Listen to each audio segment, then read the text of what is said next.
Hello दोस्तों, स्वागत है आपका मैथ्स फिनेशिया पे।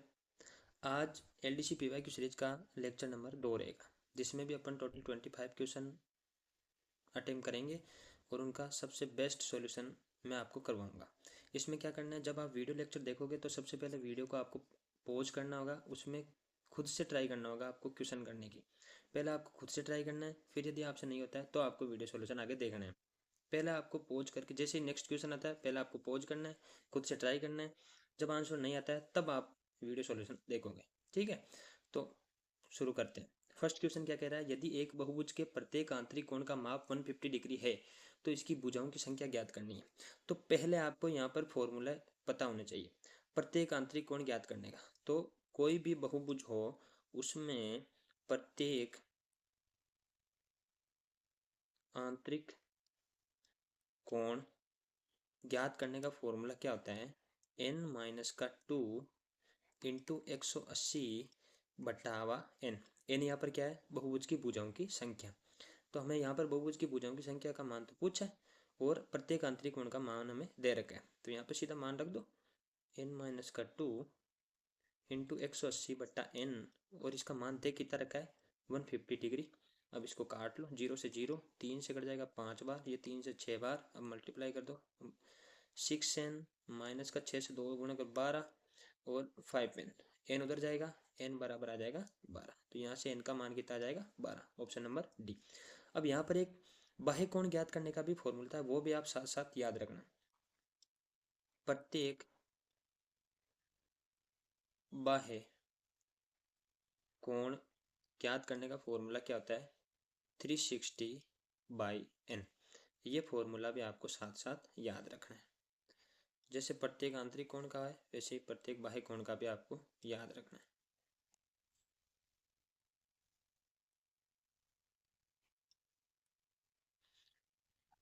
ये याद रखना आपको, प्रत्येक बाह्य कोण ज्ञात करना। ठीक है, अब चलते हैं नेक्स्ट क्वेश्चन पे।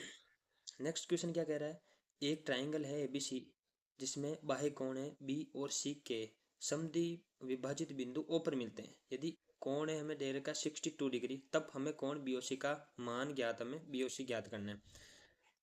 तो यहाँ पे पहले अपन लेंगे एक ट्राइंगल, मान लो ये ट्राइंगल है एबीसी, इसका मान दे दो ए, ये हो जाएगा बी, ये हो जाएगा सी।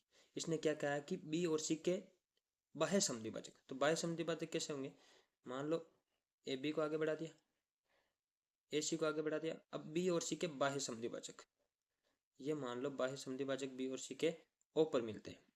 ठीक है, अब हमें ए का मान कितना दे रखा है 62 डिग्री, हमें पूछा किसका है बी और सी का मान। तो हमें यहाँ पर दो कॉन्सेप्ट याद रखने पड़ते हैं।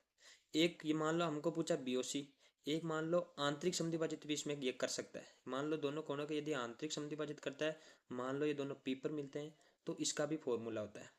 यदि आंतरिक समद्विभाजित करता है कोण बी पी सी हमें ज्ञात करना है, तो इसका क्या हो जाएगा 90 प्लस कोण ए है उसका आधा करना है। और यदि हमें बाहर वाला ज्ञात करना है बी और सी, तो उसमें क्या करना है 90 माइनस a/2 करना है। बस ये दो फॉर्मूले आपको इसमें याद रखना है, ये दोनों फॉर्मूले यहाँ पर याद रखना है।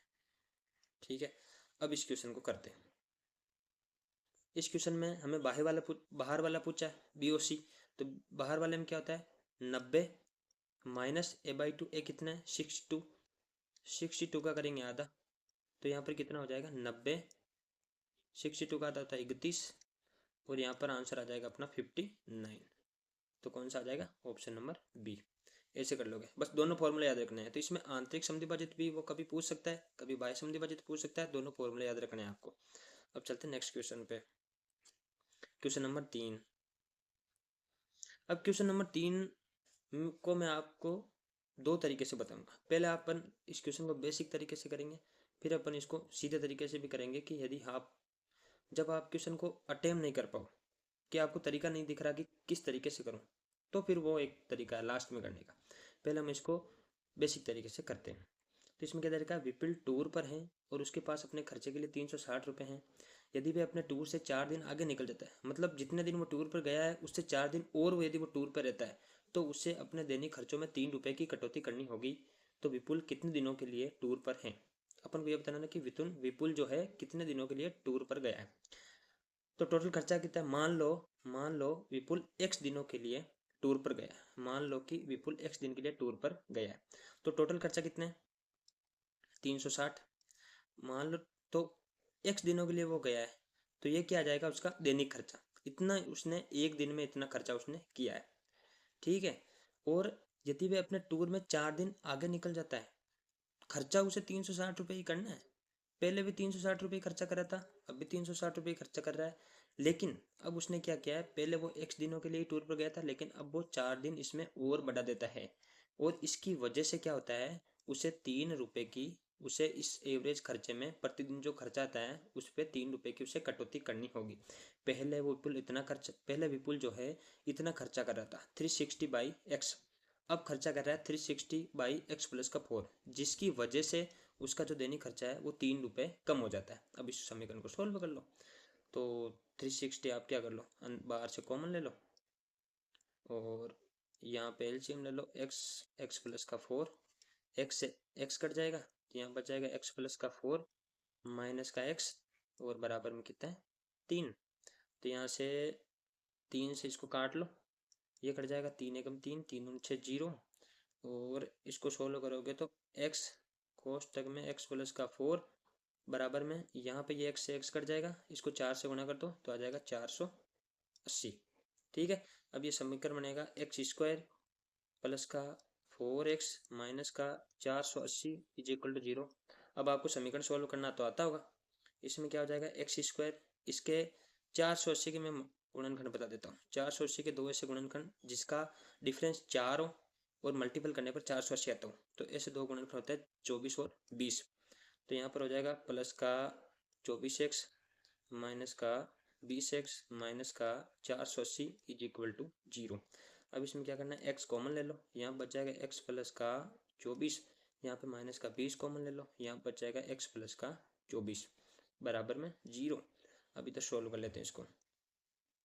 तो एक गुणनखंड तो हो जाएगा x माइनस का 20, एक गुणनखंड हो जाएगा इसका x प्लस का 24। तो एक मान आ जाएगा x बराबर 20, एक आ जाएगा माइनस का 24। तो माइनस का 24 तो मान हो नहीं सकता, तो इसका मान हो जाएगा 20। तो इसका हो जाएगा ऑप्शन नंबर डी। ये है बेसिक तरीका। यदि बेसिक तरीके से आप नहीं करना चाहते हो, आप सीधा दिमाग लगा के करना चाहते हो, ऑप्शन से करना चाहते हो, तो मैं वो तरीका भी आपको बता देता हूँ। अब करते हैं हम ऑप्शन से। ऑप्शन से हम इस क्वेश्चन को कैसे करेंगे? कुछ नहीं करना, सिंपल है। देखो टोटल खर्चा कितना है उसका? 360। अब आपको पहले दैनिक खर्चा निकालना होगा। अब ऐसे ऑप्शन उठाओ कि 360 उस ऑप्शन से कट जाए। मान लो 21 है, 21 का भाग 360 में बराबर थोड़ी चला जाएगा, नहीं जाएगा। 19 का भी नहीं जाएगा। एक ऑप्शन 18 है, एक 20 है। 18 का भी 360 में भाग जा रहा है, 20 का भी 360 में भाग जा रहा है। अब आपको दोनों ऑप्शन चेक करने पड़ेंगे। मान लो मैं पहले 18 ऑप्शन चेक करता हूँ। मान लो 18 दिन के लिए वो टूर पर गया, तो उसका दैनिक खर्चा कितना हो गया? 20। दैनिक खर्चा एक दिन का खर्चा कितना हो गया उसका? 20। और वो टूर पर कितने दिन के लिए गया? 18। अब 18 दिन के लिए पहले गया था, लेकिन अब ये कह रहा है कि 4 दिन आगे निकल जाता है, तो अब कितने दिन के लिए जाता है वो? 22 दिन के लिए। और 20 रुपये पहले वो दैनिक खर्चा कर रहा था, लेकिन 4 दिन बढ़ाने की वजह से उसका 3 रुपये उसका कम हो जाता है। तो अब कितना खर्चा कर रहा है? 17। तो टोटल कितना खर्चा हो गया? 17 को 2 से 34, 4 हासिल का 3, 34 और 3 37, तो 374। क्या 374 रुपये खर्चा है? नहीं है। तो मतलब ये ऑप्शन भी कट हो गया। ये दो ऑप्शन हमने पहले ही काट दिए, तो ऑप्शन कौन सा? अब अनुत्तरित प्रश्न तो होता है अलग है, लेकिन अब ऑप्शन नंबर डी बचा। यदि आपको चेक करना है तो आप चेक भी कर सकते हो कि 360 है और मान लो वो 20 दिन के लिए गया, तो ये कट जाएगा 18 बार। बोले तो 18 प्रतिदिन वो खर्च कर रहा है। तो 18 प्रतिदिन खर्च कर रहा है। पहले वो 20 दिन के लिए गया था, 4 दिन बढ़ाए तो 24 दिन के लिए गया। पहले 18 खर्च कर रहा था, 3 कम कर दिए तो 15 खर्च करेगा। तो 15 को इससे गुणा कर दो, 15 चौके 60, 0 हासिल का 6, 15 तो 30 और 36, तो टोटल आ जाएगा 360। तो 360 रुपये तो वो खर्च कर रहा था, तो यहाँ से हमने 360 आ रहा है, तो सीधा सीधा ऑप्शन हो जाएगा ऑप्शन नंबर डी। तो यदि आप बेसिक से नहीं करना चाहते हो तो आप सीधा ऑप्शन से भी इस क्वेश्चन को उठा सकते हो। अब चलते हैं नेक्स्ट क्वेश्चन। क्वेश्चन नंबर 4 है शंकु का। एक जन्मदिन की टोपी एक शंकु के आकार की है जिसका आधार तिरछा 7 सेंटीमीटर और ऊंचाई 24 सेंटीमीटर है। ऐसी 5 टोपियां बनाने हेतु आवश्यक शीट का हमें क्षेत्रफल ज्ञात करना है। तो पहले तो इसमें आपको इस क्वेश्चन को करने के लिए शंकु के सारे फॉर्मूले आपको पता होने चाहिए, जो मैं आपको बता देता हूँ। मान लो शंकु के फॉर्मूले में आपको बताता हूँ। शंकु शंकु का आयतन क्या होता है? 1/3 पाई आर उसकी त्रिज्या आर स्क्वायर इंटू एच। फिर इसका एल एस बोले तो वक्र प्रस्थ क्षेत्रफल लोकल सरफेस एरिया वो होता है पाई आर एल। एल यहाँ पर होता है स्लांट हाइट। तो एल हम कैसे निकालेंगे? एल निकाले हम under root R square plus का एच स्क्वायर। आर क्या होती है? त्रिज्या। एच होती है शंकु की ऊंचाई। फिर निकालते हैं हम total surface area. Total surface से बोले तो संपूर्ण पृष्ठ क्षेत्रफल वो होता है पाई आर कोष्टक का आर प्लस का एल। ये टोटल आपको फॉर्मूले 3 शंकु में आपको याद रखने। ये फॉर्मूला आपको शंकु में याद रखना है। अब चलते हैं अपन आगे, इस क्वेश्चन को करते हैं 16। एक जन्मदिन की टोपी है, शंकु के आकार की है, जिसका क्षेत्र जिसकी त्रिज्या 7 है, ऊंचाई 24 सेंटीमीटर है। इस ऐसी 5 टोपियां बनाने हेतु आवश्यक शीट का क्षेत्रफल। तो पहले एक टोपी का क्षेत्रफल निकाल लो। एक टोपी का क्षेत्रफल कितना होता है? पाई पाई का मान है 22/7 into R 7 into L. L हमारे पास यहाँ नहीं है। एल निकालने का मैंने तरीका आपको बताया है कि एल निकालने के लिए under root R square, R मतलब 7 का स्क्वायर हो जाएगा 49 प्लस एच स्क्वायर 24, 24 का स्क्वायर हो जाएगा 576 और यहाँ से एल बराबर हो जाएगा 625। 625 किसका अंडर रूट होता है? तो आपको पता है 25 का होता है, तो एल का मान आ जाएगा 25। तो यहाँ पे रख दो इंटू 25। और कितनी टोपियों का निकालना है? 5 टोपियों का, तो 5 से गुणा कर दो।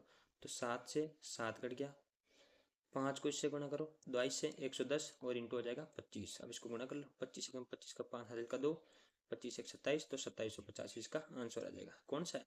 Option number C. समझ गए? बस आपको इसमें फॉर्मूला याद रखना है। मेंसुरेशन में मेन चीज फॉर्मूला है इसमें। फिर चलते हैं अपन नेक्स्ट क्वेश्चन पे। ये क्वेश्चन बताने से पहले मैं आपको ये एक बार ये फॉर्मूला बता देता हूँ। नेक्स्ट क्वेश्चन में ये फॉर्मूला आपको काम आएगा। इसमें क्या है कि यदि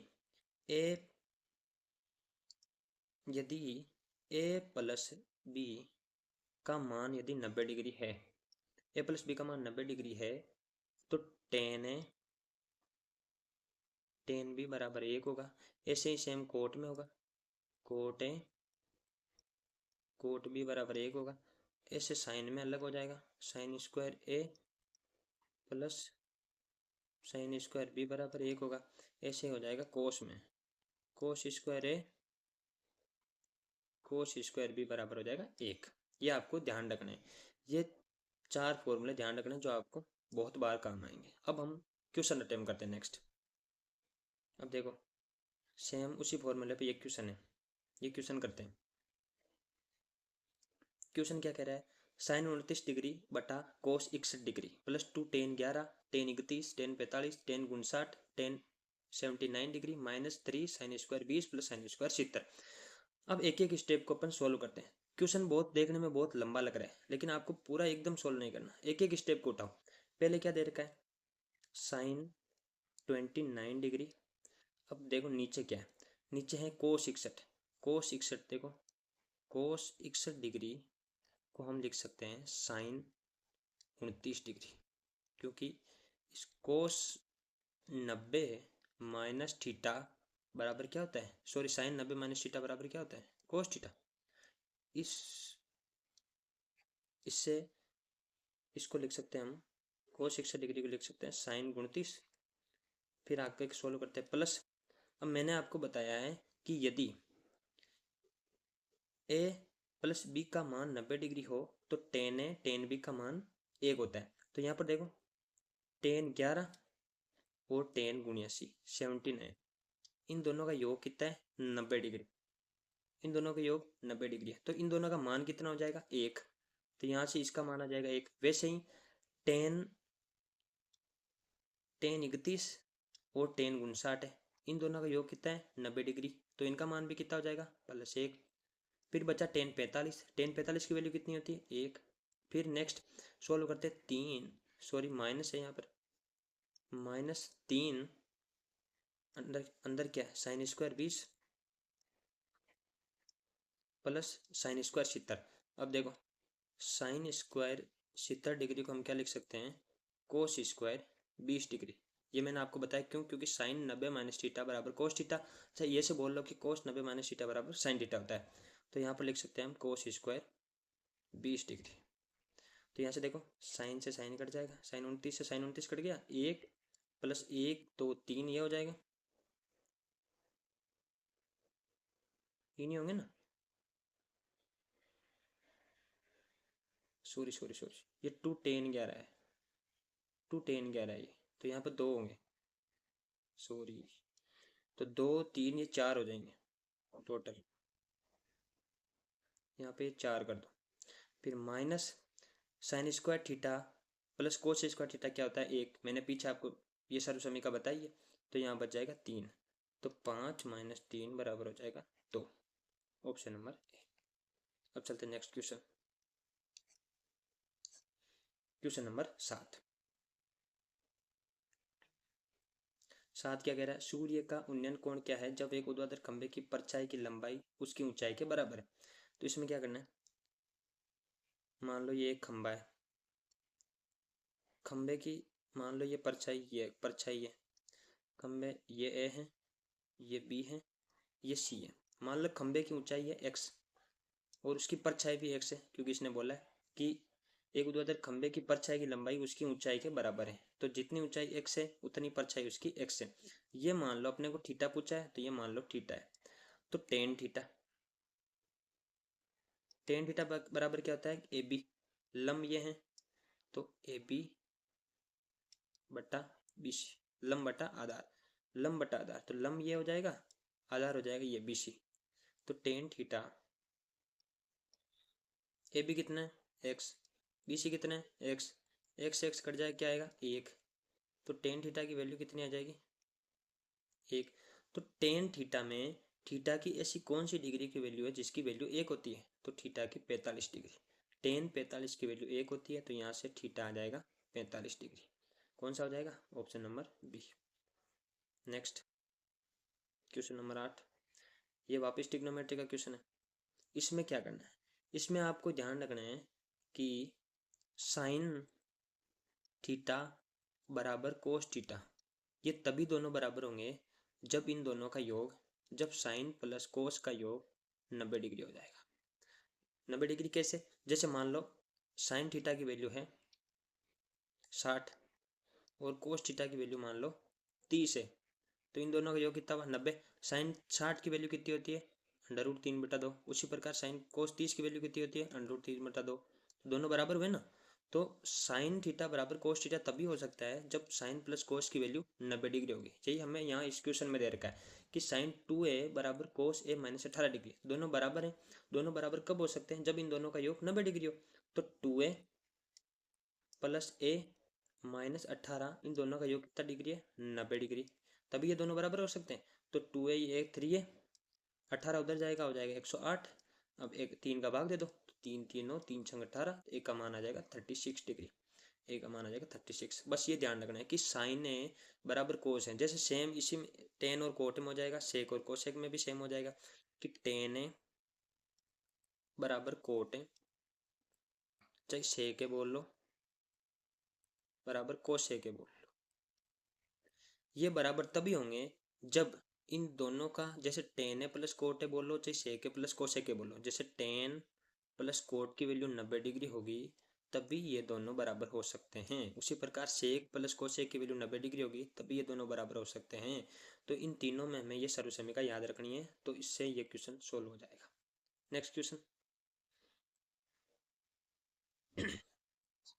क्वेश्चन नंबर 9, एक आंकड़े में 10 संख्याओं को आरोही क्रम में व्यवस्थित किया गया है। ठीक है, यदि प्रारंभ से 7वें प्रेक्षण में 4 की वृद्धि की जाती तब माध्यिका में हुई वृद्धि ज्ञात कीजिए। अब माध्यिका आपको पता होगी, मान लो 10 संख्याएं हैं, मान लो 10 संख्याएं हैं 1 2 3 4 5 6 7 8 9 10। अब आपको एक चीज पता होगी, मान लो 1 2 3 4 5 संख्याएं, और एक सेट में 1 2 3 4 5 6 संख्या है। तो माध्य का यदि विषम सेट है, विषम संख्या है सेट में, जैसे 1 2 3 4 5 विषम है, तो बीच वाला मान क्या होती है? माध्य का। लेकिन यदि सम सेट है, सम सेट में क्या होती है कि टोटल संख्या कितनी है? मान लो 6, तो 6/2 प्लस 6/2 प्लस 1 एन वहाँ पद, ये माध्यिका होती है। जैसे 6 टोटल कितने हैं? 6 पद, 6 में 2 का भाग दिया तो तीसरा पद आया, और ये चौथा पद, तो इन दोनों पदों का आधा, ये इसकी माध्यिका होगी। तो इसमें क्या देखो, 1 2 3 4 5 6 7 8 9 10 पद है। 10 पद बोले तो 4 इधर से निकाल दो, 4 ही पद इधर से निकाल दो। ये दो बीच वाले पद है ना, ये कौन सा है? ये 5वां और ये 6वां। इन दो का आधा इस सेट की माध्यिका होगी। लेकिन इसने क्या है कि 7वें परीक्षण में 4 की वृद्धि की है, मतलब इस परीक्षण में 4 की वृद्धि की है। तो 7वें परीक्षण में इन दो को छोड़ के अब ऊपर वाले परीक्षण में कितनी वृद्धि करो, क्या फर्क पड़ता है? इस माध्यिका पे तो कोई फर्क नहीं पड़ेगा ना। जो 5वां और 6वां टर्म का आधा ही इस सेट की माध्यिका है, तो 7वें टर्म में कितनी ही वृद्धि करो, आगे इस सेट में कितनी ही वृद्धि करो, पिछले वाले सेट पे कोई फर्क नहीं पड़ेगा। तो इसकी वृद्धि, तो माध्यिका में कितनी वृद्धि होगी? 0, क्योंकि इस माध्यिका पे कोई फर्क नहीं पड़ेगा, तो इसकी माध्यिका में वृद्धि होगी 0। अब आते हैं नेक्स्ट क्वेश्चन, समझ गए होंगे आप। क्वेश्चन नंबर 10, ये आ गया प्रॉफिट एंड लॉस का। इसमें सीधा फॉर्मूला याद रखना है आपको कि यदि दो छूट देते तो उसके जो समतुल्य छूट कितनी होती है। तो इसमें सीधी सीधी फॉर्मूला हो जाएगा, मान लो P% और Q% की आपको छूट दे रही है, तो समतुल्य छूट का formula P plus Q minus का P गुणा Q बटा 100%। ये आपका सीधा सीधा फॉर्मूला होता है। इस फॉर्मूले को आप याद रखना, सीधा सीधा दो के लिए ये सीधा सीधा फॉर्मूला होता है, इसको आपको याद रखना है। तो कौन सा ऑप्शन है? P+Q-PQ/100, तो ये ऑप्शन हो जाएगा। अब आते हैं नेक्स्ट क्वेश्चन। ये तो आपको सीधा फॉर्मूला याद रखना था। अब इस क्वेश्चन को कैसे करोगे कि 4000 को दो भागों में इस प्रकार बांटा जाता है कि पहले भाग को 3% तथा दूसरे भाग को 5% वार्षिक ब्याज दर पर निवेश किया जाता है। यदि पूरे निवेश पर एक संपूर्ण वर्ष का सरल ब्याज 144 हो, तो पहले भाग की अपने को राशि ज्ञात करनी। तो इस क्वेश्चन को मैं आपको दो तरीके से बताऊंगा, तीसरा तरीका भी मैं आपको बताऊंगा कि ऑप्शन से इस क्वेश्चन को कैसे सोल्व करना है। ठीक है, पहला तरीका, मान लो कि एक भाग है x, ठीक है। अब उस पर ब्याज कितना मिल रहा है? 3% का, टाइम सेम है 3%। दूसरा भाग कितना, मान लो y, उस पर ब्याज कितना मिल रहा है? 5% का, ठीक है। और टोटल ब्याज मिल कितना रहा है? 144 रुपये। परसेंट का मतलब क्या होता है कि 3x प्लस का 5y बटा इसके परसेंटेज का मतलब होता है 100, और इसके बटा में भी आ जाएगा 100 बराबर कितना है? 144।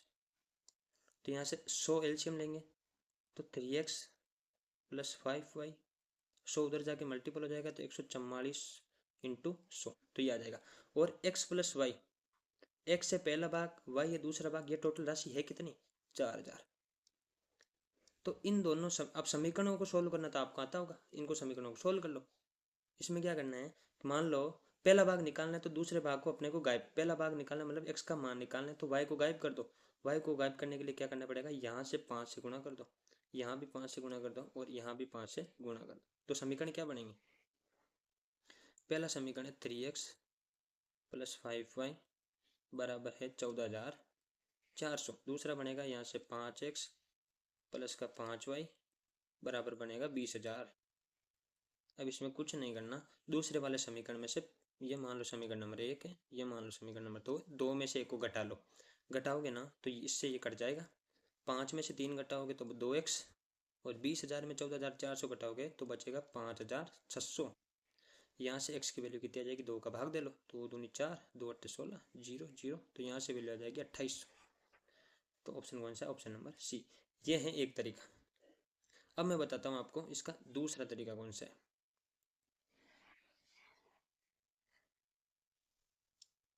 इसका दूसरा तरीका मैं आपको बताऊँ, दूसरा तरीका कैसे? मान लो एक भाग है x, इस पे ब्याज मिल रहा है 3% का, कितने साल के लिए? 1 साल के लिए।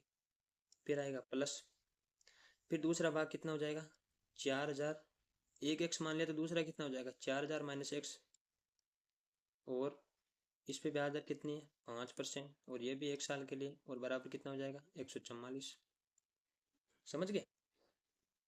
अब परसेंटेज का मतलब था 100, तो 3x प्लस का, यहाँ पे 5 को अंदर गुणा कर दो, 5 चौक 20, बोले तो 20,000 माइनस का 5x बराबर 100 था, वो उधर चला जाएगा, तो ये आ जाएगा यहाँ से। ठीक है, अब 14,000 को इधर भेज दो, 5,000 और 5x और 3x को उधर भेज दो, तो 20,000 में से 14,400 घटाओगे तो 5,600, 5x उधर जाएगा प्लस का, 3x उधर जाएगा माइनस का, तो यहाँ से 2x की वैल्यू आ जाएगी 5600, और x की वैल्यू आ जाएगी 2800। अपने को पहले वाले भाग की राशि पूछी है, तो पहले वाले भाग की आ जाएगी 2800। अब यदि दूसरे वाले भाग की पूछता ना, y का मान पूछता ना, तो 4000 में से 2800 घटा देते, तो कितनी आ जाती? 1200। दूसरे वाले भाग पर आ जाती 1200। तो ये है अपना सेकेंड मेथड, ये आ जाएगा सेकेंड मेथड। अब मैं आपको, अब ऑप्शन से तो आप कर ही लोगे, कोई सा भी ऑप्शन उठा के चेक कर लो। मैं बता देता हूँ आपको ऑप्शन वाले से भी, इसको हटा देता हूँ। ऑप्शन वाले से कैसे करना है वो भी समझ लो। मान लो मैंने 2800 ही उठा लिया जो कि आंसर है। मान लो पहले भाग पर 2800 है, मान लो कि पहले भाग पर 2800 है, 2800 टोटल 4000 था, तो दूसरे भाग पर कितना हो जाएगा? 1200। इस पे ब्याज कितना मिल रहा है? 3%। इस पे ब्याज कितना मिल रहा है? 5%। 2800 का 3% कितना हो जाएगा? 28 इंटू 3%, से तो 2 जीरो उड़ा दिए, तो 8 3 24 4 हल्का 2, 3 दूनी 6 तो 8। यहाँ पे ब्याज मिल रहा है 84, और 1200 का 5%, परसेंट से 2 जीरो कट जाए, 12 इंटू 5 60, तो इनको जोड़ लो दोनों को, तो 84 इंटू 60 कितना हो जाएगा? 144। यहाँ से आप ये सीधा तरीका भी आप ऑप्शन से भी उठा सकते हो, यदि आपको कोई बेसिक तरीका मान लो भूल जाते हो या नहीं होता है, तो ऑप्शन से भी आप इस क्वेश्चन को कर सकते हो जब आपके पास टाइम बचाओ। फिर आते हैं नेक्स्ट क्वेश्चन। Question number 12। एक व्यक्ति अपनी आय का 75% खर्च करता है, उसकी आय 20% तथा वे 10% बढ़ता है, तो उसकी बचत में प्रतिशत कितनी होती है? अब एक व्यक्ति की आय कैसे बनती है कि उसने खर्च कितना किया और उसने बचाया कितना, वही तो उसकी आय है। मान लो आय है उसकी इनकम, खर्चा है उसका एक्सपेंडिचर, एक्सपेंडिचर बोले तो ई खर्चा, प्लस ये है उसकी सेविंग एस। सेविंग और एक्सपेंडिचर को मिला के ही तो इनकम बनेगी। इनकम मान लो, इनकम एक व्यक्ति इनकम मान लो उसकी 100 है, 100 मान लो उसकी टोटल इनकम है। अब आय का 75% वो खर्च करता है, 100 में 100 का 75% कितना हो जाएगा? 75 वो खर्च करता है, तो बचाएगा कितना? 25। अब उसने क्या कहा है कि उसकी आय में 20% की वृद्धि होती है। अब इनकम में कितनी 20% की वृद्धि होती है, तो 100 का 20% कितना होता है? परसेंट से 2 जीरो, तो 20 ही हो जाएगा। तो 100 में 20 की वृद्धि होगी तो कितनी हो जाएगी? इनकम उसकी 120 हो जाएगी। और उसने क्या कहा कि व्यय में 10% की वृद्धि होती है, तो उसका पहले व्यय कितना है? 75। 75 का 10%, 10/100, एक जीरो से एक जीरो उड़ा दो। अब 7/10 बोले तो कितना हो जाएगा? 7.5। तो 7.5 की वृद्धि होती है उसके खर्च में। पहले कितना था उसका खर्च? 75। 75 में 7.5 की वृद्धि हो जाएगी तो कितना हो जाएगा उसका खर्च? 82.5।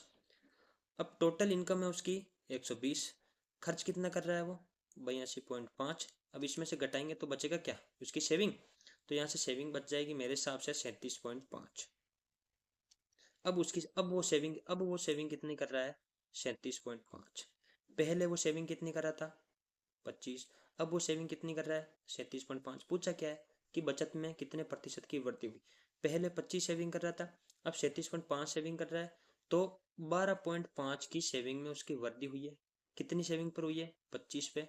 और प्रतिशत निकालने के लिए 100 से गुणा कर दो, तो 25 को इससे काटेंगे 4 बार, इसको गुणा कर लो, हासिल का 2, 4 दूनी 0, हासिल को 1, 4 एकम 4, तो 50% की वृद्धि उसके सेविंग में हो गई। कौन सा ऑप्शन है? Option number D.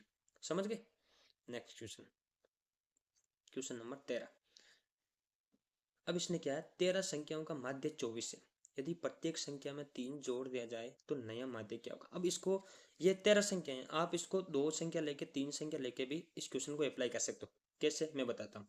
मान लो 4 संख्याएं हैं, मान लो कि आपके पास 4 संख्याएं, 1 2 3 4, मान लो 5 संख्याएं, 5। अब इन 5 संख्याओं का माध्य क्या होगा। माध्य आपको पता है कैसे निकालते हैं, टोटल संख्याओं का योग बटा संख्याओं टोटल संख्याओं का योग बटा टोटल नंबर ऑफ संख्या।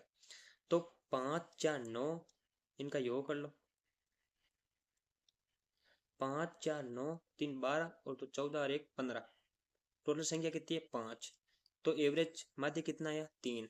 अब मान लो प्रत्येक में 3 की वृद्धि कर देते हैं। 1 में 3 की वृद्धि 4, 2 में 3 की वृद्धि 5, 3 में 3 की वृद्धि 6, 4 में 3 की वृद्धि 7, 5 में 3 की वृद्धि। अब इनका माध्य निकालो। इनका माध्य कितना आएगा, 8 7 15, 6 21, 5 26, 4 30। टोटल संख्या कितनी है, 5। तो 5 से कटो 6। तो पहले माध्य कितना आ रहा था, 3। अब माध्य कितना आ रहा है, 6। माध्य में कितने की वृद्धि हुई, 3 की। और हमने टोटल संख्याओं में वृद्धि कितने की थी, 3 की। तो इससे मैं आपको यह समझाना चाहता हूँ कि जितनी संख्याओं का माध्य पहले दे रखा है और प्रत्येक संख्या में यदि हम समान वृद्धि करते हैं तो जितनी वृद्धि हम प्रत्येक संख्या में करते हैं उतनी ही वृद्धि माध्य में होगी। तो यहाँ पर देखो कि इसने कहा है कि 13 संख्याओं का माध्य कितना है, 24। और प्रत्येक संख्या में वृद्धि कितने की कर रहे हैं, 3 की। तो माध्य में कितने की वृद्धि हो जाएगी, 3 की। तो पहले माध्य था 24, 3 की वृद्धि करेंगे तो माध्य कितना आ जाएगा, 27। कौन सा ऑप्शन है, ऑप्शन नंबर बी। समझ गए। Next question, question number 14। अब इसमें क्या है, शंकु। तो मैंने शंकु के यहाँ पे फॉर्मूले लिख रखे हैं, आप ये फॉर्मूले पढ़ लेना एक बार। अब इस क्वेश्चन को अपन सोल्व करते हैं। शंकु का आयतन इतना दे रखा है, ऊंचाई इतनी दे रखी है और इसके आधार की त्रिज्या हमें ज्ञात करनी है। तो शंकु का आयतन होता क्या है, 1/3 पाई का मान होता है 22/7 इंटू आर स्क्वायर। आर हमसे पूछिए, एच कितना दे रखा है, 9। और आयतन दे कितना रखा है, 16,632। अब इनको काट लो। 11 से ये 2 बार कट जाएगा, 11 एकम 11, 11.55, 11 का 11 एकम 11, 11 दूना 22। अब इसको काट लो 9 से, 9 एकम 9, 9 छक्के 54, 90 72। मेरे हिसाब से यही कटेगा, 90 सही है। फिर इसको काट लो, मान लो 2 से काट लो, 2 से काटोगे तो 8 और 4। अब यहाँ से आर स्क्वायर का मान आ जाएगा 84 इंटू 7 इंटू 3। ये इधर गुणा कर देंगे तो आर स्क्वायर बराबर 84 को क्या लिख सकते हैं, 21 इंटू 4 और ये 7 20। अब इसका स्क्वायर रूट बाहर निकाल लेंगे तो 21 और 21 का 21 बाहर आ जाएगा। और 4 का स्क्वायर रूट क्या होता है, 2। तो यहाँ से आर का मान कितना आ जाएगा, 42। ये पूछा है, option number B. Next question, question number 15। ये क्या है, डिस्टेंस वाला। तो डिस्टेंस का फॉर्मूला मैंने यहाँ पे दे रखा है आपको, एक बार ये फॉर्मूला पढ़ लेना और मैं आपको बताता हूँ।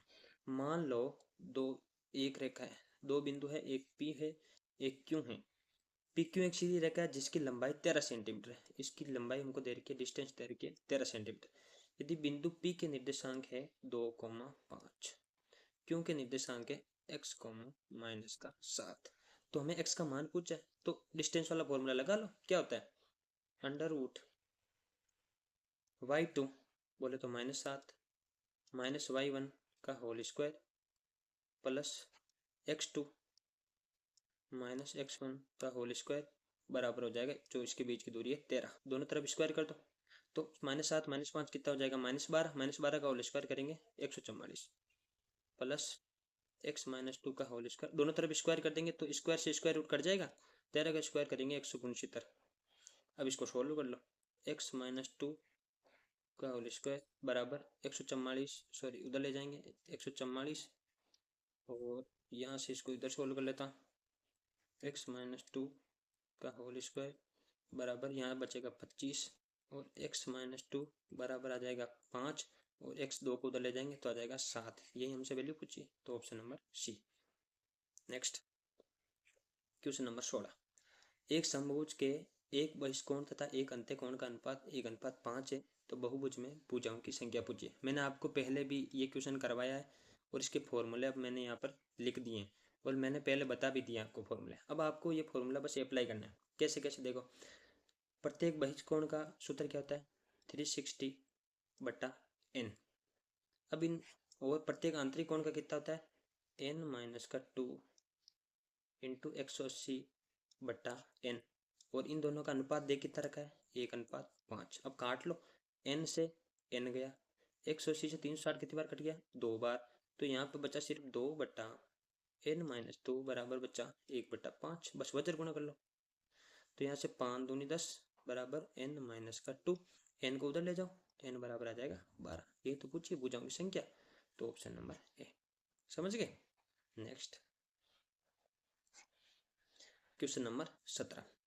अब दिए गए अंकों का माध्य से माध्य विचलन ज्ञात करना है। अब आपको चाहे माध्य से माध्य विचलन पूछे, माध्यिका से माध्य विचलन पूछे, चाहे बहुलक से माध्य विचलन पूछे, तीनों से पूछ सकता है, किसी से भी पूछ सकता है वो, माध्य से भी, माध्यिका से भी और बहुलक से भी। लेकिन तीनों का तरीका एक ही है। यदि माध्य से पूछे तो आपको पहले माध्य निकालना है, माध्यिका से पूछे तो आपको पहले माध्यिका निकालना है, और बहुलक से पूछे तो आपको पहले बहुलक निकालना है। तो यहाँ पर हमसे माध्य से पूछा है, तो पहले जो आंकड़े दे रखे हैं उनका माध्य निकालो। तो इनको पहले ऐड करो। देखो मैं लिख देता हूँ 37। आंकड़े कौन से, 48, 50, 23, 47, 58, 29, 27, 31, 40, ये आंकड़े। तो माध्य निकालने के लिए टोटल आंकड़ों का योग बटा टोटल आंकड़ों की संख्या, इन आंकड़ों का योग कर लो। तो इनका योग करोगे, देखो मैं बताता हूँ, पहले 40 लिखो, इनका योग करने के लिए सीधा बता रहा हूँ। तो 37 और 23 कितने हो जाएंगे, 60, 50 सीधे सीधे लिख दो। और ये 50, ये कितने हो जाएंगे, 87। और 48, 47 कितने हो जाएंगे, 95। और इनको ऐड कर लो, ये हो जाएंगे 58। अब इनको जोड़ लो, 8 5 13 और 7 20 को जीरो हासिल का 2, 4 2 6 6 12, 5 17, 17 और 8 25, 25 और 9 34, 34 और 5 39, बोले तो टोटल योग हो जाएगा 390, 390। टोटल संख्या कितनी है, ये 10। इसका भाग दे देंगे तो 0 0। तो यहाँ से माध्य क्या आ जाएगा अपना, माध्य यहाँ से अपना आ जाएगा 39। माध्य आया अभी तो, लेकिन अपने को माध्य से माध्य विचलन ज्ञात करना है। कुछ नहीं करना आपको, कुछ भी। जो ये अपना माध्य आया है उसको प्रत्येक आंकड़े से इसका डिफरेंस ले लो। जैसे 39 में से 37 घटाएं, 39 और 37 का अंतर कितना है, 2, और उसको जोड़ते जाओ। 39 और 48 का अंतर कितना है, 9। 39 और 50 का अंतर कितना है, 11। 39 और 23 का अंतर कितना है, 16। 39 और 47 का अंतर कितना है, 8। 39 और 58 का अंतर कितना है, 19। 39 और 29 का अंतर कितना है, 10। 39 और 27 का अंतर कितना है, 12। 39 और 31 का अंतर कितना है, 8। 39 और 40 का अंतर कितना है, 1। अब इन टोटल आंकड़ों को जोड़ लो, 9 और 2 11, 11 11 22, 6 28 38, 8 46, 46 और 9 55, 10 65, 75, 77 87, 87 और 8 95 और 1 96। तो टोटल आंकड़े, टोटल इनका योग हो जाएगा 96। अब जितनी टोटल संख्या है, टोटल ये संख्या कितनी है, 10, उसका भाग दे दो, तो ये आ जाएगा 9.6। बस इतना करना है, ऑप्शन नंबर बी। तो आपको यदि माध्यिका से पूछता तो आपको पहले इन आंकड़ों की माध्यिका निकालनी थी, फिर माध्यिका से प्रत्येक आंकड़े का अंतर लेना था, उनका योग करके जितनी संख्या है उसका भाग देना था। बस कुछ नहीं करना, इतना ही करना है। अब अपने को पहले यहाँ से माध्य से पूछा है, तो पहले इन आंकड़ों का हमने माध्य निकाला, माध्य से प्रत्येक आंकड़े का हमने अंतर लिया, उनका योग किया, योग में जितनी संख्या है उसका भाग दे दो, तो वो आ जाएगा अपना माध्य से माध्य विचलन। कितना आएगा, 9.6। ठीक है। अब चलते हैं नेक्स्ट क्वेश्चन पे। Question number 18। इसको क्या करना है, निम्नलिखित में से कौन सा बिंदु, यहाँ सॉरी टाइपिंग मिस्टेक है, यहाँ पे एक्स एक्सिस पूछा है, कौन सा बिंदु एक्स अक्ष पर है। ठीक है, तो यहाँ से हमें कुछ नहीं करना। मान लो आपको पता हो तो ऐसे होता है ग्राफ, ये होता है एक्स एक्सिस, ये होता है वाई एक्सिस। यहाँ चलते हैं प्लस में, 1 2 3 4, इधर इधर वाई का प्लस में 1 2 3, इधर माइनस में चलता है वाई का, -1 -2 -3, इधर एक्स का माइनस में चलता है, -1 -2 अब -3। अब इनको रखते जाओ, अपने को पूछा है कि कौन सा बिंदु एक्स अक्ष पर, एक्स अक्ष पर बोले तो इस लाइन पर है, कौन सा बिंदु होगा जो इस लाइन पर स्थित होगा।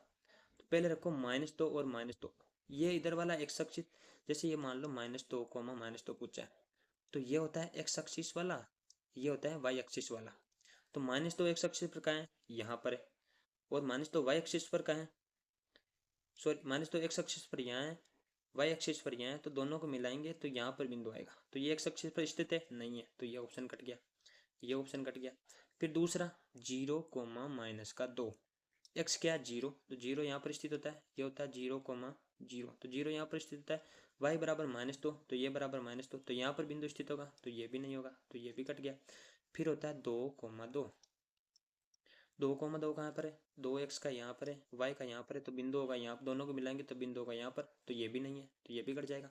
डी ऑप्शन क्या है, -2 कोमा 0, -2 क्या है एक्स अक्ष पर, ये है -2, 0 y बोलो चाहे x बोलो, 0 यहीं पर होता है, तो बिंदु कहाँ पर स्थित होगा, यहाँ पर, तो यही एक बिंदु है जो इस लाइन एक्स एक्सिस पर स्थित है, यहाँ पर, तो हो जाएगा ऑप्शन नंबर डी। बस ऐसे ही आपको ग्राफ बना के चेक करना है कि कौन सा बिंदु कहाँ पर स्थित है, ठीक है। ये समझना कि ये x का होता है पहले और ये y का होता है, बस आपको मान रखना है इस ग्राफ में। अब चलते हैं नेक्स्ट 19वां। अब ये छूट वाला क्वेश्चन आ गया। अब छूट वाले क्वेश्चन में दो वाले बट्टा तो आपने पढ़े होंगे कि दो वाले बट्टा का तो मैंने सूत्र बताया था कि मान लो एक A% की छूट देती, एक B% की छूट देती, तो A प्लस का B माइनस का AB बट्टा 100, ये फॉर्मूला आप लगा लोगे। मान लो 3 वाला आ गया, तो इसमें कुछ ही नहीं करना, बस बेसिक तरीका समझते जाओ। मान लो पहली छूट है 10%, 10% की फ्रैक्शन कितनी होती है, 1/10, तो 10 की वस्तु थी, एक की उसने छूट दे दी, तो बेची कितने पे, 9 पे, ठीक है। फिर आती है 20%, 20% की फ्रैक्शन कितनी होती है, 1/5, मान लो 5 की वस्तु थी, एक की उसने छूट दे दी, तो बेची कितने में, 4 में। फिर आती है 25% की छूट, 25% की फ्रैक्शन कितनी होती है, 1/4, मान लो वस्तु थी कितने की थी, 4 की, छूट कितनी एक की दी थी, बेची कितनी में, 3 में। बस इनको गुणा कर लो, 10×5 इंटू 4, 50 को 4 से गुणा करेंगे 200, यहाँ से आ जाएगा रेशियो। यह है मार्क प्राइस, यह है सेलिंग प्राइस। मार्क प्राइस बोले तो अंकित मूल्य, और छूट देने के बाद जितने में बेची विक्रय मूल्य। 9 चौकी 36 इंटू 3 108, 200 की वस्तु थी अंकित मूल्य अंकित की हुई, और 108 में उसने बेच दी। 200 की वस्तु को 108 में बेची, तो छूट कितने की दी, 92। अब आपको पता है छूट किस पे दी जाती है, अंकित मूल्य पे। अंकित मूल्य कितना है, 200, परसेंटेज के लिए इंटू 100, तो 100 से ये कट जाएगा 2 बार, 2 से कट जाएगा 46, तो यहाँ से अपना आंसर आ जाएगा 46%। कौन सा है, ऑप्शन नंबर बी। समझ गए, बस इतना करना है। नेक्स्ट क्वेश्चन नंबर 20, एक धनराशि चक्रवर्ती ब्याज से 2 वर्ष में दुगनी हो जाती है। इसने क्या कहा है कि, इसने कहा है कि 2 वर्ष, कोई धनराशि है चक्रवर्ती ब्याज से 2 वर्ष में क्या हो जाती है, दुगुनी, 2 गुनी, 2 टाइम्स बोले तो दुगुनी, 2 वर्ष में हो जाती है दुगुनी। अब 8 गुनी कितने में होगी। अब आपको पता है चक्रवर्ती ब्याज में गुणोत्तर श्रेणी में चलता है सब कुछ, तो 8 करने के लिए 2 का क्या करना चाहिए, क्यूब, 2 का हम क्यूब करेंगे तो वो 8 गुनी हो जाएगी, 8 गुनी हो जाएगी, 2 का क्यूब कितना था 8।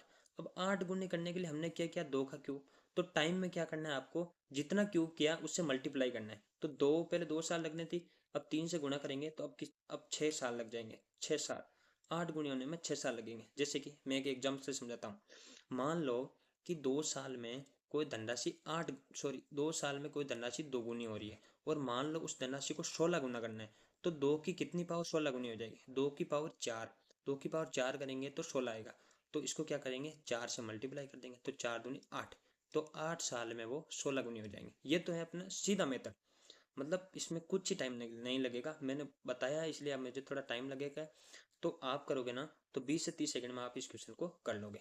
अब मैं आपको इस क्वेश्चन को बेसिक तरीके से भी बता देता हूँ, बेसिक से इस क्वेश्चन कैसे करेंगे।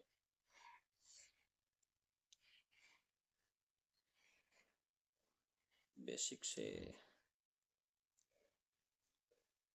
फॉर्मूले से करना पड़ेगा, फिर बेसिक से।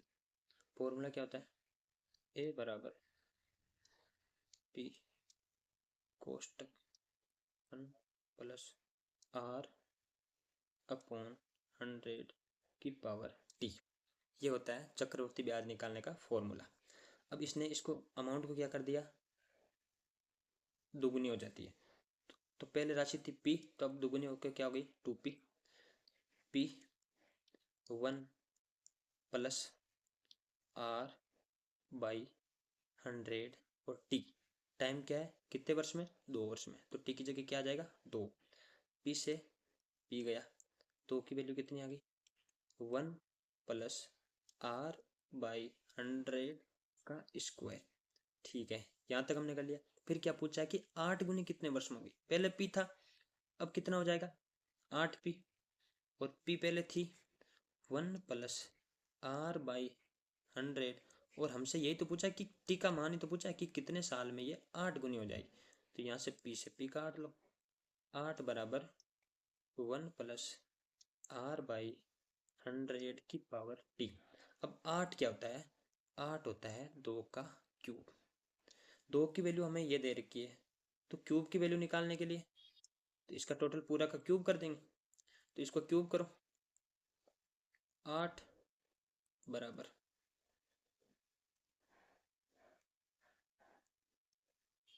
1 प्लस आर बाई 100 का स्क्वायर और टोटल का क्यूब। तो आपको पता हो, आपने पढ़ा होगा घातांक में कि ये ऐसे होता है तो 2 इसके मल्टीप्लाई में होता है, तो इसको 2 से 3 से गुणा करना पड़ेगा। तो 8 बराबर 1 प्लस आर बाई 100 की पावर कितनी हो जाएगी 6। तो 8 गुणी होने में टाइम कितना लग जाएगा 6 साल। यही तो मैंने बताया आपको। लेकिन सबसे बेस्ट तरीका है वो, ये आपके बहुत लंबा तरीका पड़ जाएगा फॉर्मूले से, तो आप उसी तरीके से करो, लेकिन मैंने आपको बेसिक तरीका भी बता दिया। तो इसमें 6 कहीं पे ऑप्शन नहीं दिया गया है, तो गलती से टाइप हो गया होगा, तो यहाँ पर इसका आंसर हो जाएगा 6 साल। फिर आते हैं नेक्स्ट क्वेश्चन नंबर 21। ये परसेंटेज का क्वेश्चन है, इजी है कि किसी नियत संख्या का 21% 28 है, तब उसी संख्या का 15% कितना होगा। मान लो कोई संख्या है x, उसका 21% बोले तो 21/100 कितना है 28। तो इस पहले ये संख्या निकाल लो, तो x बराबर कितना हो जाएगा 28। ये 100 भाग में उधर जाके कितने में किस में जाएगा, गुणा में, बट्टा हो जाएगा 21। ये आ गई संख्या। अब इस संख्या का 15% निकालना है, 15% 15/100। अब काट लो, 100 से 100, 7 से 3 बार, 7 से 4 बार, 3 से 5 बार। अब 5 को 4 से गुणा करेंगे तो आ जाएगा 20। तो वो संख्या कितनी आ जाएगी 20। Option number B. Easy question था ये तो। Next question 22। अब ये बहुत अच्छा क्वेश्चन है। इसमें क्या करना है, पहले मैं स्क्वायर ले लेता हूँ।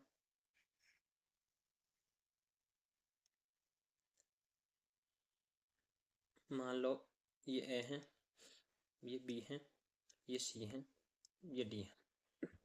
एक के निर्देशांक दे रखे अपने को 0,0, एक के निर्देशांक दे रखे हमें 0,-4, एक के दे रखे हैं हमको 4,0, और हमें इस बिंदु के निर्देशांक पूछा है, तो इसको मान लेते हैं हम x, y।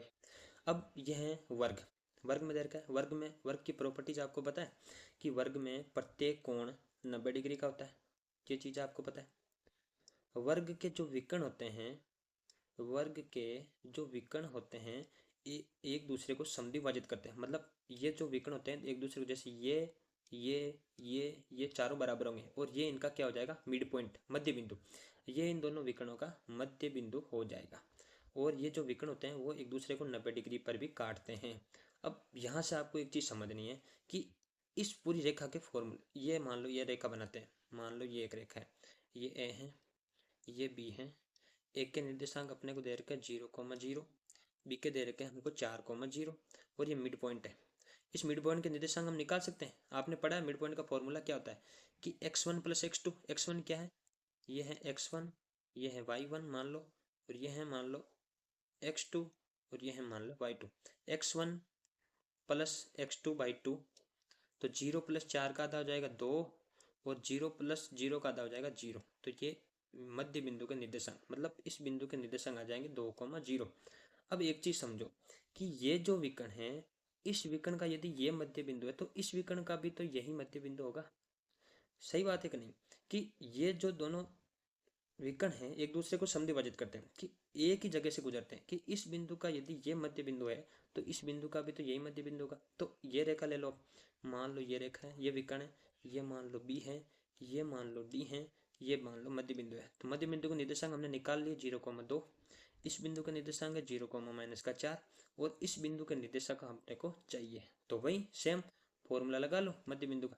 तो अपनी बार अब की बार क्या करना है, मान लो x प्लस का 0, ये x1 है, ये x2 है, x1 प्लस x2/2 और इसका निर्देशांक देख कितना रखा है 2। ऐसे ही y में लगा लो, ये y1 माइनस का 4/2 और देख कितना रखा है 0। अब इसको सोल्व कर लो, मान लो इसको सोल्व करोगे तब क्या आएगा कि x प्लस का 0 बराबर 2 दूनी 4 और यहाँ से x का मान आ जाएगा 4 और इसको सोल्व करोगे तो y माइनस का 4 बराबर आ जाएगा 0 और इधर y बराबर आ जाएगा 4। तो x का मान आएगा 4, y का मान आ जाएगा 4, तो निर्देशांक क्या आ जाएंगे 4,4। कौन से ऑप्शन में, ऑप्शन नंबर बी। समझ गए, इस तरीके से आपको ये क्वेश्चन सॉल्व करना है। नेक्स्ट क्वेश्चन नंबर 23, ये क्या दे रखा है कि एक आयत है, ठीक है एक आयत है, आयत बना लेते हैं। ये मान लो एक आयत है, आयत में ये मान लो ए है, ये मान लो बी है, ये मान लो सी है, ये मान लो डी। आगे क्या है कि विकर्ण ABCD के विकर्ण ओ पर प्रतिच्छेद करते हैं। सॉरी ये लिखा नहीं है, यहाँ पर ओ हो जाएगा, ओ पर प्रतिच्छेद करते हैं। मान लो इसके दो विकर्ण है, सही नहीं बन रहा है, ये मान लो ये एक विकर्ण इसका, ये एक विकर्ण इसका, दोनों किस पे प्रतिच्छेद करते हैं ओ पर। ठीक है, यदि एंगल, एंगल बोले तो कोण BOC, BOC ये वाला कोण कितना दे रखा है 68। पूछा कौन सा है ODA, हमसे पूछा है ODA,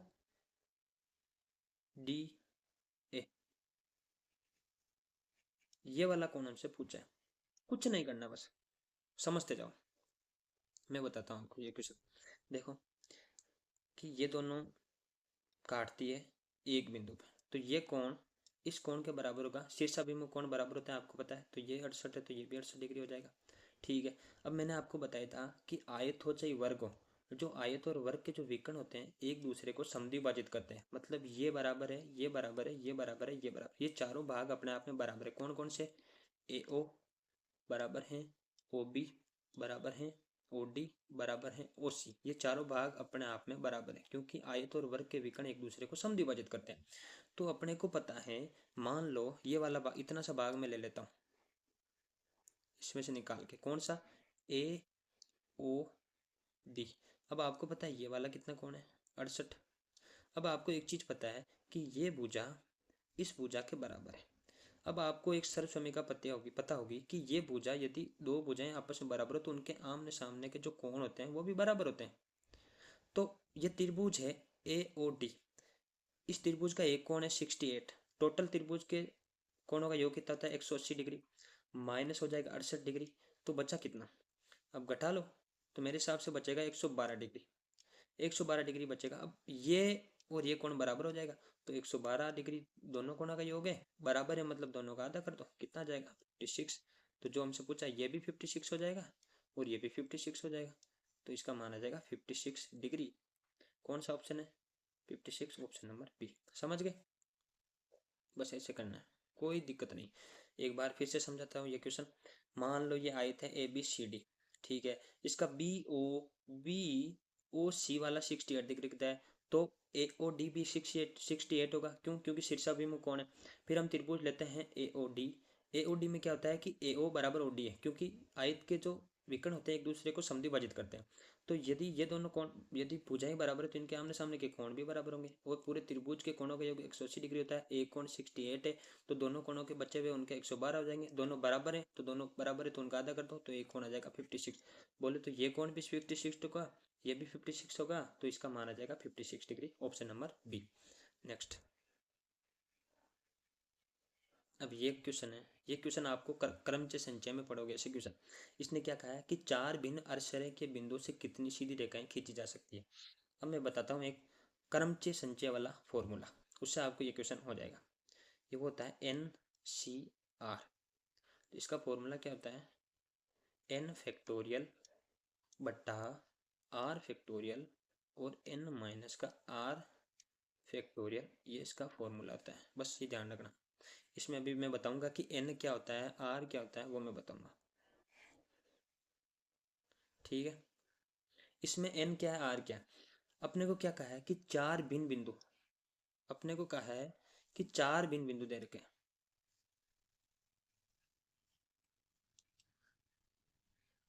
सॉरी, चार भिन्न बिंदु दे रखे हैं। चार भिन्न बिंदु मतलब n का मान, और उसमें से मान एक रेखा बनाने के लिए कितने बिंदु चाहिए, दो बिंदु तो चाहिए। एक बिंदु से आप रेखा थोड़ी बना सकते हो। मान लो तीन बिंदु है, तीन बिंदु से तो आप एक ट्राइंगल बना सकते हो, लेकिन एक रेखा थोड़ी बना सकते हो। तो एक रेखा बनाने के लिए सिर्फ दो बिंदु चाहिए। तो हमें चार में से चार हमें बिंदु दे रखे हैं, उसमें से रेखा बनाने के लिए बिंदु चुनने कितने हैं, दो बिंदु चुनने। तो ये दो किसका मान हो जाएगा, आर का। और फैक्टोरियल, मान लो चार फैक्टोरियल है, तो फैक्टोरियल का मतलब कुछ नहीं होता, चार है, चार को पीछे गुणा करते जाओ, चार इंटू तीन इंटू दो इंटू एक, ये हो जाएगा। फैक्टोरियल का मान होता है कि ये इसको पीछे मल्टीप्लाई करते जाओ। मान लो 10 फैक्टोरियल है, तो 10 फैक्टोरियल का मतलब क्या होता है, 10 और पीछे गुणा करता जाओ, 9 इंटू 8 इंटू 7 इंटू 6 इंटू 5, ऐसे ऐसे इंटू एक तक ऐसे चलता है। तो फैक्टोरियल का मान आपको समझ में आ गया होगा। अब यहाँ पे रख दो एन का मान चार, चार में से रेखा बनाने के लिए कितने बिंदुओं को चुनना है, दो को, तो 4C2। तो चार फैक्टोरियल, तो ऊपर आ जाएगा चार फैक्टोरियल, नीचे आर फैक्टोरियल कितना है, दो factorial, into n minus R, चार में से दो गया दो, तो इसका भी दो फैक्टोरियल। चार फैक्टोरियल का मान कितना हो जाएगा, चार इंटू तीन इंटू दो इंटू एक, दो फैक्टोरियल का मान दो इंटू एक इंटू फिर दो फैक्टोरियल का मान दो इंटू एक, तो दो दूनी चार से चार कट जाएगा, तीन दूनी छः, इसका मान आ जाएगा छः। तो ऐसे हम क्या छह रेखाएं खींच सकते हैं, चार भिन्न ऐसे के बिंदुओं से चार सॉरी छह सीधी रेखाएं हम खींच सकते हैं। समझ में आ गया। बस आपको ये फॉर्मूला और ये फैक्टोरियल वाला तरीका याद रखना है। नेक्स्ट क्वेश्चन नंबर 25 क्या है, एक घन का आयतन। ये मैंने आपको घन के सारे फॉर्मूले बता दिए। अब मैं इस क्वेश्चन पर सीधा आता हूँ। एक घन का आयतन, घन का आयतन मान लो घन की भुजा है ए, घन का आयतन होता है ए क्यूब बराबर है 128 अंडर रूट का 2। अब मैं आपको घन के बारे में समझाता हूँ कुछ। मान लो ये घन है, इसने क्या कहा है, घन के, इसने कहा है घन के एक फलक का क्षेत्रफल। तो घन का एक फलक कौन सा, मान कोई सा भी फलक उठा लो, मान लो ये एक फलक है, ये मान लो एक घन का फलक है। ये घन का फलक मैं एक बाहर निकाल लेता हूँ। घन का फलक मतलब एक वर्ग, घन 6 वर्गों से मिलकर बना होता है, ये ध्यान रखना। घन का फलक मतलब एक वर्ग, और वर्ग का क्षेत्रफल क्या होता है, मान लो वर्ग की भुजा, एक भी घन की भुजा वर्ग की भुजा बोले तो ए है, तो इसका क्षेत्रफल क्या हो जाएगा, ए स्क्वायर। यही तो हमसे पूछा है कि घन के एक फलक का क्षेत्रफल पूछा है। तो यहाँ पर हमारे पास एक क्यूब का मान है, यदि हम एक का मान निकाल लेते हैं तो फिर ए स्क्वायर का मान भी निकाल लेंगे। तो यहाँ से एक का मान कैसे निकालेंगे, एक क्यूब बराबर क्या है, इसको क्या लिख सकते हैं, 128 को, 128 को लिख सकते हैं 64 इंटू दो अंडर रूट का दो। अब यहाँ से ए बराबर क्या हो जाएगा, क्यूब। यदि इधर भी हम क्यूब रूट करेंगे, इधर भी क्यूब रूट करेंगे, तो इधर क्यूब रूट से तो ये क्यूब कट जाएगा, इधर क्यूब रूट करेंगे इसका, तो 64 का क्यूब रूट कितना बार आ जाएगा, चार, इंटू दो रूट दो का क्यूब रूट कितना बार आ जाएगा, दो रूट दो। कैसे, जैसे मान लो रूट दो है, यदि हम रूट दो का क्यूब करेंगे ना, तो रूट दो इंटू रूट दो इंटू रूट दो से दो, और दो रूट दो, यही तो हमारे पास है, दो रूट दो यही है। तो दो रूट दो का क्यूब रूट बार कितना आ जाएगा, रूट दो। तो एक का मान आ जाएगा चार अंडर रूट दो। पूछा किसका है, ए स्क्वायर का मान। तो ए स्क्वायर बराबर इसका स्क्वायर कर दो, चार का स्क्वायर 16, रूट दो का स्क्वायर दो, तो यहाँ से ए स्क्वायर बराबर आ जाएगा 16 इंटू दो आ जाएगा 32। तो यहाँ से हो जाएगा 32। तो यहाँ आज हमारे टोटल 25 क्वेश्चन कंप्लीट होते हैं। इसकी पीडीएफ भी मैं आपको टेलीग्राम चैनल पर प्रोवाइड कर दूंगा, और टेलीग्राम चैनल आप ज्वाइन कर लेना, चैनल को भी सब्सक्राइब कर लेना अगर आने वाले वीडियो के लिए। और मैं जल्द ही आपके लिए एक कोऑर्डिनेट ज्योमेट्री की क्लास तैयार कर रहा हूँ, जिसमें आपको कोऑर्डिनेट ज्योमेट्री, यदि आप वो पूरा लेक्चर देख लोगे तो उसके अलावा आपको कुछ भी देखने की ज़रूरत नहीं है। एक सिंगल क्वेश्चन उससे बाहर नहीं जाएगा। मैं सारे उसमें कॉन्सेप्ट फॉर्मूला वगैरह उसमें रखूँगा, और सारे क्वेश्चन के थ्रू आपको पूरा लेक्चर रिवाइज करवा दूँगा। धन्यवाद।